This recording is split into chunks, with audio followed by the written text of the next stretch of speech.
हनुमान जी जो है आप सब जानते हैं रुद्र के अवतार माने, रुद्र के अंश माने जाते हैं। तो एक बार भगवान शंकर उनके सती जी के साथ में बैठे थे, और आप जानते हैं भगवान शंकर तो जो है ध्यान करने में मग्न रहते हैं। वो संकर्षण का ध्यान करते हैं। संकर्षण मतलब भगवान विष्णु या भगवान कृष्ण का ही एक विस्तार है संकर्षण। तो वो उनका ध्यान करते रहते। तो वो थे, उनके साथ में सती थी और उनके जो नंदी सब बैठ अपना अपना जगह थे, वो ध्यान कर रहे थे। ध्यान करते करते एकदम से उनके मुख से निकला राम राम, एकदम से मुख से निकला राम राम, और निकल के उनकी आंखें खुल गई। ऐसा लग रहा था कि वो सती जी से कुछ बोलना चाहते हैं। तो पत्नी जो है वो पति का जो है मनोभाव समझने के लिए पति के साथ में रहते हैं ना, तो पता लग जाता है। जिसके साथ ज्यादा समय तक रहते हैं उसका धीरे धीरे उसका मनोभाव समझने लग जाता है। तो सती जी ने लगा कि कुछ बोलना चाहते हैं, तो वो हाथ जोड़ के उनके सामने खड़ी हुई, बोले कि हे स्वामी, आपको कुछ बोलना है तो बताइए, मैं आपकी कैसे सेवा कर सकती हूँ, है ना। इस प्रकार से ये वर्णन आता है, आप पढ़ेंगे शास्त्रों के अंदर। तो इस प्रकार से सती जी ने उनको बोला कि मैं कैसे आपकी सेवा कर सकती हूँ, है ना। क्या आप मुझसे कुछ कहना चाहते हैं तो बताइए, है ना। इस प्रकार से फिर जो है शिव जी ने बोला कि मेरे अंदर एक इच्छा उत्पन्न हुई।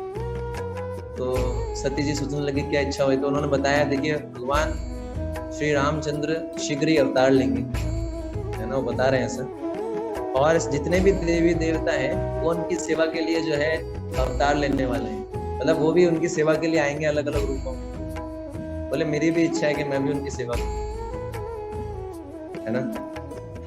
क्या मेरी भी इच्छा है कि मैं भी उनकी सेवा करूं, ठीक है ना। तो फिर जो है उन्होंने इच्छा प्रकट की। तो सती जी बोली यार बहुत अच्छी इच्छा है आपकी, और मैं तो यही चाहती हूँ कि आपकी इच्छा पूर्ण हो। मैं तो यही प्रार्थना करती हूँ भगवान से, है ना। जिस प्रकार से आप अपनी स्वामी की सेवा करना चाहते हैं, मैं भी चाहती हूँ कि सदा आपकी सेवा करती रहूं। लेकिन मेरे अंदर एक संशय आया है, 2 संशय आए। पार्वती सती जी पूछती हैं उनसे, बोले क्या संशय है। बोले पहले एक तो संशय यह है कि कहीं आप उनकी सेवा करोगे तो मेरे से तो आप अलग नहीं हो जाओगे ना, मेरे से तो विरोध नहीं लगेगा, सेवा करने जाएंगे तो मेरे को छोड़ना पड़ेगा। तो बोले इसलिए मेरे को मैं चाहती हूँ आपकी इच्छा पूरी हो, मैं चाहती हूँ कि आपकी इच्छा में मेरी इच्छा रहे, जिसमें आप प्रसन्न रहे उसी में प्रसन्न हूँ। लेकिन मेरे को इसका भी भय लगता है कि आप मेरे को छोड़ के तो नहीं चले जाएंगे। दूसरा मुझे एक संशय है कि रावण तो आपका परम भक्त है, तो आप उनको कैसे मारेंगे। ये तो गलत बात थी ना, वो तो आपका भक्त है और आप उसी को मारने के लिए, मतलब आप राम जी को मदद करेंगे अपने अंश के रूप में और उन्हीं को मारेंगे, तो ये तो थोड़ा जमा नहीं काम है ना। ऐसे कैसे हो सकता है, जो आपकी भक्ति कर रहा है उसी को सलटाने के अंदर आप। तो शिव जी ने बोला चिंता मत करो, तुम्हारे प्रश्नों का उत्तर मैं देता हूँ। शिव जी ने बोला कि मैं जो है अपने एक अंश के रूप में प्रकट होऊंगा वायु के द्वारा, और एक अंश में मैं भगवान राम की सेवा करूंगा और दूसरे प्रकार से मैं तुम्हारे साथ भी रहूंगा। मतलब बता रहे थे मैं शिव जी के रूप में तुम्हारे साथ ही रहूंगा, लेकिन हनुमान जी के रूप में मैं भगवान की सेवा भी करूंगा।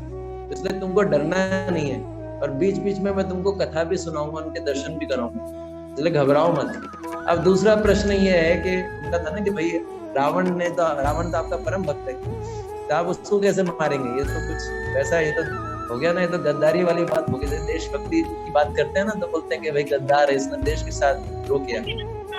तो शिव जी बोलते हैं, बोले मेरे 11 रूप हैं, रुद्र के 11 रूप हैं, 11 रुद्र, लेकिन ये इसने 10 सिरों, ऐसा बताते हैं रावण ने सिरों की वो आहुति दे थी। तो बोले तो ये जो है इसने मेरे एक जो रुद्र है, 10 रुद्रों की तो इसने पूजा की, लेकिन एक रूप की जो है इसने अवहेलना की, और मैं उसी रूप में प्रकट, और उसी रूप में प्रकट होके इसके विरोध में लड़ाई करूंगा।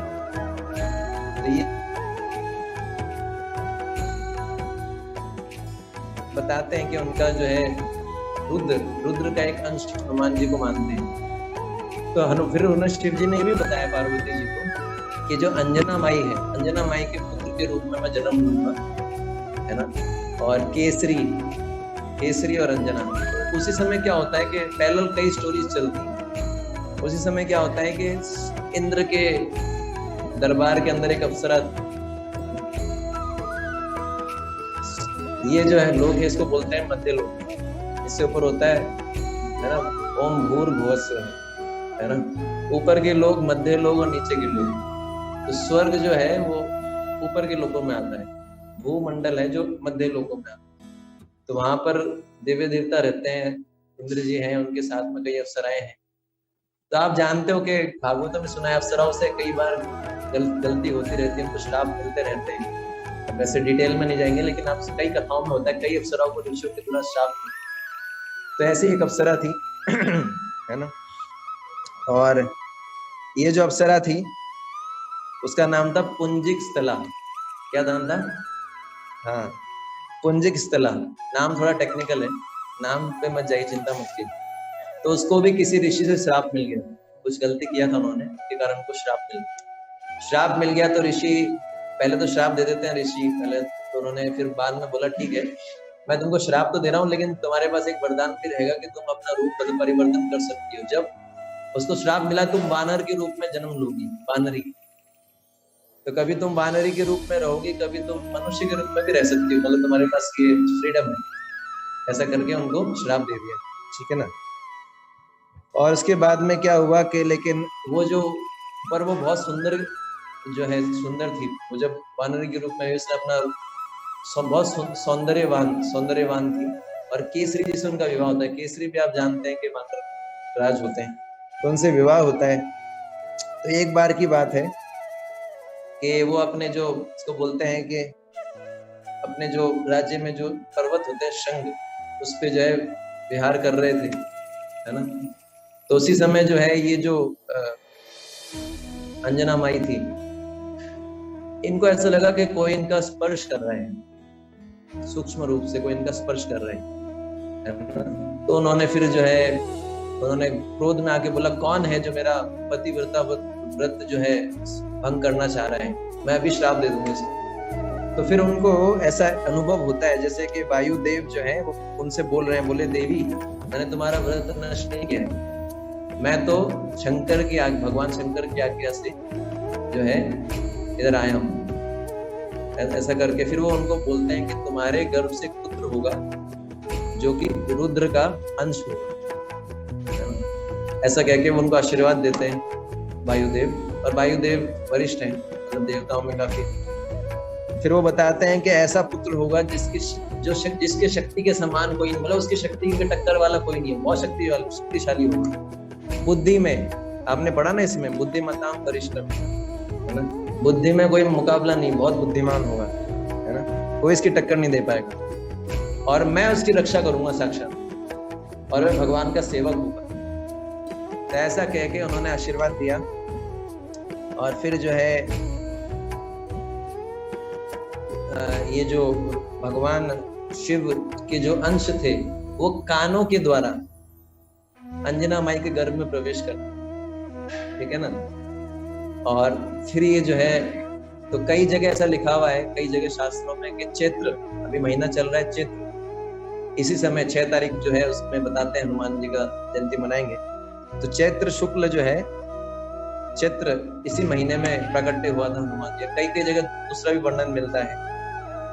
तो वो शंकर जी थे जिन्होंने वानर रूप प्रकट हुए थे, वानर, क्योंकि उनको भगवान राम की सेवा करनी। देखिए हम सेवा करना कितना जो है बड़ा उपलब्धि है कि सेवा करने के लिए भगवान शिव जो है वो कैलाश पर्वत से अवतार ले रहे हैं। सोचिए आप, सेवा में कितना आनंद है। ऐसे हम देखते हैं चैतन्य महाप्रभु खुद भक्त बन के आते हैं, क्योंकि वो देखते हैं कि मेरे भक्तों को मेरी सेवा करने में क्या आनंद आता है, वो आनंद मेरे पास नहीं, क्योंकि मैं तो भगवान हूँ। तो भगवान मतलब जो सेवा करवाता है, हालांकि भगवान सेवा भी करते हैं, लेकिन फिर भी भगवान मतलब जो सेवा लेते हैं, मालिक स्वामी, और हम क्या है सेवक। तो सेवक को क्या आनंद मिलता है वो मालिक कैसे जानेगा जब तक वो सेवक की जगह नहीं आएगा, अपने आप को खड़े करके नहीं देखेगा। तो चैतन्य महाप्रभु इसलिए आए थे, चैतन्य महाप्रभु भी सेवक बन के आए, मतलब चैतन्य महाप्रभु भगवान है लेकिन भक्त के रूप में आए, ताकि वो आनंद मिल सके जो भगवान के भक्तों को भगवान की सेवा करने में। यानी सेवा करने में इतना आनंद है कि भगवान भी अवतार लेके आगे सोचे। तो ये जो है, जो महान भक्त होते हैं ना, उनको सेवा का वैल्यू पता होता है ना। हम लोगों को सेवा में संघर्ष होता है, थोड़ा भी सेवा करते हैं, वैसे हम चैंटिंग करते हैं तो क्या मांगते हैं, सेवा दो, हरे कृष्णा कृष्णा कृष्णा हरे हरे, सेवा दो सेवा दो सेवा दो। फिर जैसे सेवा आती है तो ऐसा अनुभव होता है, जैसे सेवा आती है तो मन हमको पूर्ण बनाते हैं। बोले प्रभु जी अभी सेवा नहीं करना, अभी तो माला करना है, अभी तो अब हरे कृष्णा में आप सेवा ही मांग रहे थे। और कभी सेवा आती है तो हम बोलते हैं प्रभु जी हम तो योग्य नहीं, हम इतने पतित हैं, हम क्या सेवा करेंगे। तो हमारा सेवा में इतना रुचि नहीं है। चैतन्य महाप्रभु क्या प्रार्थना करते हैं, शिक्षा अष्टकम में बोलते हैं ना धनम, मुझे धन नहीं चाहिए। हम क्या बोलते हैं, हाँ धनम। चैतन्य महाप्रभु क्या बोलते हैं, ना जन्म, मतलब मुझे अच्छे परिवार में जन्म नहीं चाहिए। और हम क्या बोलते हैं, हाँ जन्म। चैतन्य महाप्रभु बोलते हैं ना सुंदरी। तो जहां जहां वो ना बोलते हैं वहां हम बोलते नहीं ऐसे हाँ, लेकिन मन में तो यही चलता है। चैतन्य महाप्रभु बोलते हैं धन भी नहीं चाहिए, जन भी नहीं चाहिए, सुंदरी भी नहीं चाहिए, है ना फॉलोवर्स चाहिए, कुछ नहीं चाहिए। तो क्या चाहिए, मम जन्मनि जन्मनेश्वरे, जन्म जन्म पे आपकी अहितु की भक्ति, मतलब सेवा करता हूं। यानी सेवा करने में जो आनंद मिलता है, महाभारत के शांति पर्व में आता है कि संतुष्टि, आप समझ रहे हैं कि भोग करने से जो संतुष्टि मिलती है ना, उससे कई गुना जो है, मतलब उसमें ऐसा स्पेशल ऐसा वर्णन आता है कि एक तपस्या संतुष्ट रहना हर परिस्थिति में, और त्याग करके जो है जो आनंद मिलता है ना, वो भोग करके नहीं। तो जो शिवजी, सॉरी मैं क्या बता रहा था, चैतन्य महाप्रभु बोलते हैं सेवा चाहिए मुझे, सेवा में इतना आनंद है। तब देखते हैं भगवान शिव सेवा करने के लिए अवतार ले। तो ये तो उनका जो है बारे में कि उनका प्राकृतिक कैसा होता है, ठीक है ना।